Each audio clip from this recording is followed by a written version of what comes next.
By the end of World War II, most of Europe was in ruins. Many major cities, including Warsaw, Rotterdam and Berlin, were destroyed. U.S. Secretary of State George Marshall proposed to restore Europe with the help of American investments. His plan freed states from currency and customs barriers, helped to modernize the economy and create a single European market. More than half a century later, Europe itself is ready to develop a Marshall Plan for Ukraine. We also want the restoration of Ukraine to become such a global political project. It will have to show that, look, the people who fought for democracy, with the help of the international community, they won this war, and now, together with the international community, they are defending a new life. On the one hand, Ukraine is already receiving grants, loans, military equipment, ammunition as assistance from the allies. But on the other hand, the leaders of some Western countries, experts say, still prefer not to talk about Ukraine's victory, because they are afraid of spoiling relations with Russia. This is a very, very dangerous development because,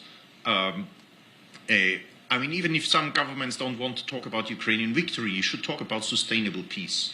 And sustainable peace is not where you have a contact line running through the entire country, where everybody knows that in 5 years the Russians will rearm and try that again, where everybody that earns on this money that the EU then spends on Ukraine will try to get it and invest it somewhere in Berlin or Vienna, because you don't know what's going to happen in 5 years. However, Kyiv is confident in its victory and is making plans for a post-war revival. Back in the summer, the government launched the register of damaged and destroyed property. Everyone whose house was damaged by the actions of the Russian army can enter their data. Now authorities want to digitize the register.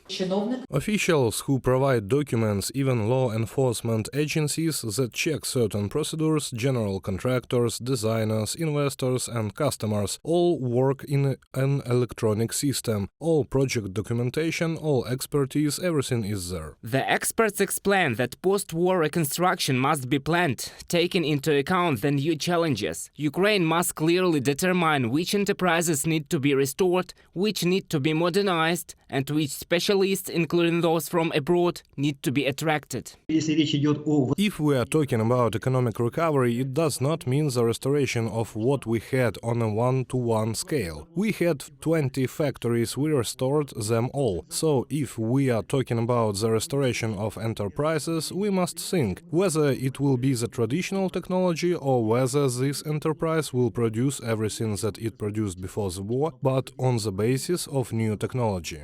Experts predict that high-tech industries will most likely develop in Ukraine after the war. We will also develop service sectors, in particular the IT sector, other service sectors, such as administrative and consulting, and of course it is necessary to develop the field of knowledge, education to improve the quality of medical care. That is, the economy will move in the direction where it has already moved, from industry to the service sector. Obviously, this transition will accelerate. Ukraine needs $1 trillion on reconstruction. At least this figure was announced by President Volodymyr Zelenskyy. He also stated that the elimination of the consequences of shelling and the repair of critical infrastructure are being carried out daily, including after the deoccupation of the territories. Therefore, he urges businessmen to plan investments now without waiting for victory. Reported by Roman Smoler, Faina Vasilenko, UATV News.